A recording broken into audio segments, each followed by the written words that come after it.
Outlet पर होगा आपके सारे फिजिक्स के इंस्टीट्यूट मैथ्स का सफाया। बस अपने फोन से क्वेश्चन की फोटो खींचो, क्रॉप करो और तुरंत वीडियो सोल्यूशन पाओ। डाउनलोड कीजिए डाउटनेट ऐप अभी या फिर व्हाट्सएप कीजिए अपने डाउट्स 8 400 400 400 पर। अब ये जो क्वेश्चन हमें गिवन है ये कहता है कि predict the products of electrolysis in each of the following. ठीक है, तो पार्ट बाय पार्ट हम देखते हैं। सबसे पहला जो था वो हमें कहता है कि an aqueous solution of silver nitrate with silver electrodes. ठीक है, तो सबसे पहले तो अगर हम देखें, ये हमें देखना था कि इलेक्ट्रोलिसिस का प्रोडक्ट क्या होगा। तो सबसे पहला पॉइंट तो ये है कि मेरे को ये पता है कि जो रिडक्शन पोटेंशियल है मेरे पास Ag पॉजिटिव का, ठीक है, वो मेरे पास ग्रेटर दैन होता है किससे, रिडक्शन पोटेंशियल ऑफ वाटर से। ठीक है, ये हमारे पास स्टैंडर्ड कुछ पोटेंशियल्स की वैल्यूज गिवन होती है, तो आप उस वैल्यू से ये देख सकते हैं। ठीक है, तो अब हमें यहाँ जिसका रिडक्शन पोटेंशियल ज़्यादा होगा तो हमें ये पता लग जाएगा कि उसकी ही रिडक्शन होगी।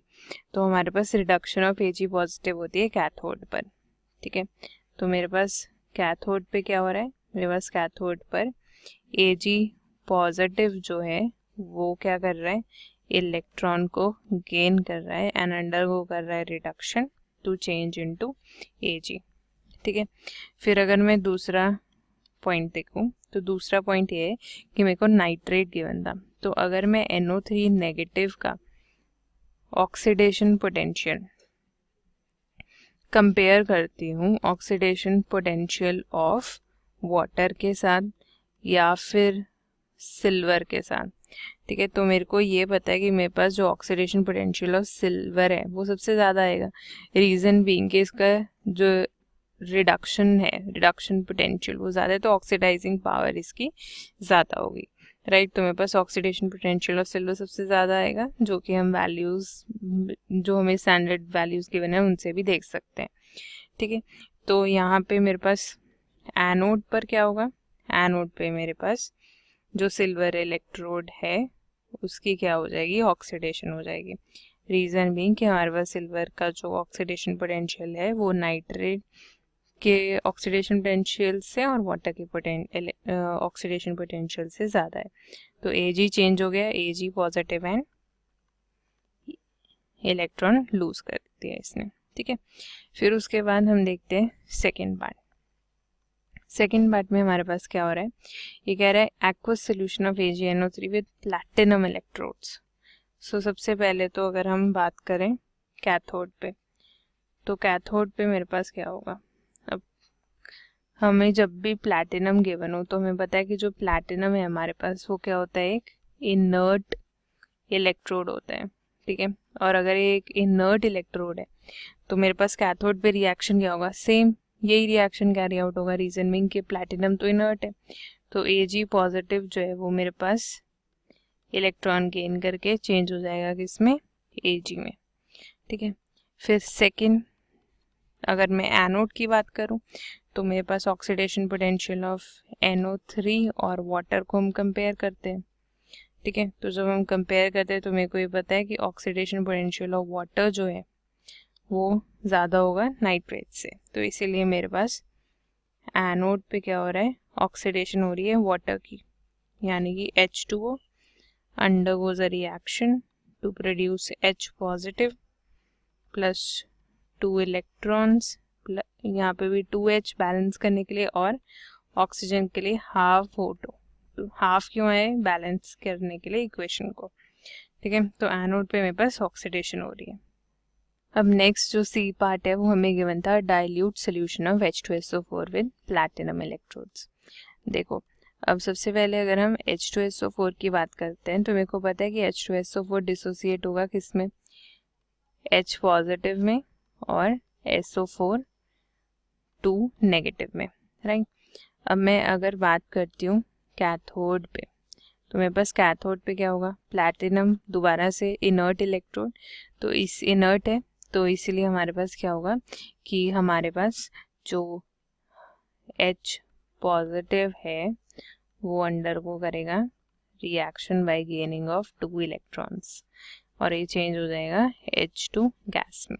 ठीक है, फिर अगर हम बात करते हैं एनोड की, ठीक है, अब देखो मेरे पास कौन से आयन्स हैं, SO4 2 नेगेटिव आयंस है एंड मेरे पास वाटर भी है।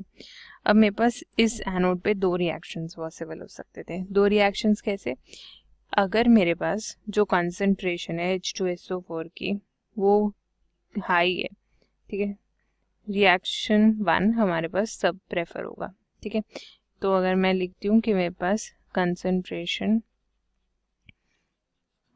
हाई है H2SO4 की, तो मेरे पास क्या होगा कि वाटर का ऑक्सीडेशन पोटेंशियल ज़्यादा होगा। तो वाटर चेंज कर जाएगा किसमें? H positive, 2 electrons and oxygen के एटम में, ठीक है।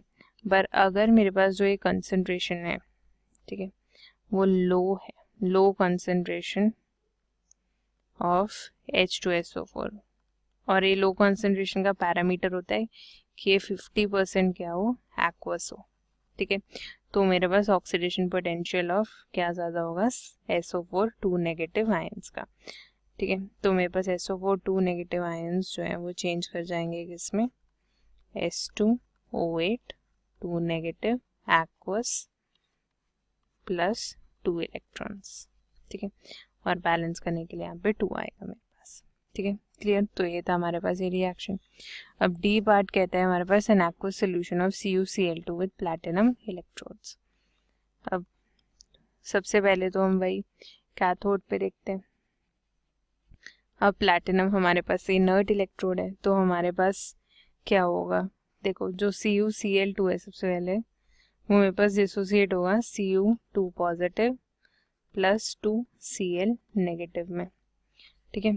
तो कैथोड में मेरे पास क्या हुआ कि जो Cu2 पॉजिटिव है उसने 2 इलेक्ट्रॉन्स गेन किए to convert into Cu solid, ठीक है।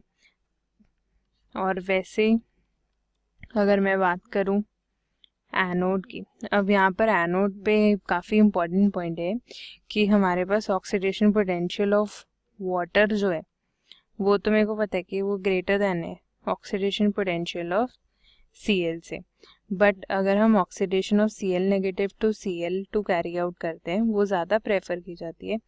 रीज़न बीइंग कि मेरे पास ये जो ऑक्सीजन है इस केस में वो क्या हो जाती है, ओवर पोटेंशियल हो जाती है, राइट। अपने रिक्वायर्ड पोटेंशियल से ज़्यादा ऑक्सीजन जो है वो ऑब्टेन होगी हमारे पास अगर मेरे पास ऑक्सीडेशन होगा H2O का। तो मेरे पास क्या रिएक्शन होता है यहाँ पे रिएक्शन होता है ऑक्सीडेशन ऑफ Cl नेगेटिव, ठीक है, कि Cl नेगेटिव चेंज हो जाता है Cl2 गैस में प्लस 2 इलेक्ट्रॉन्स,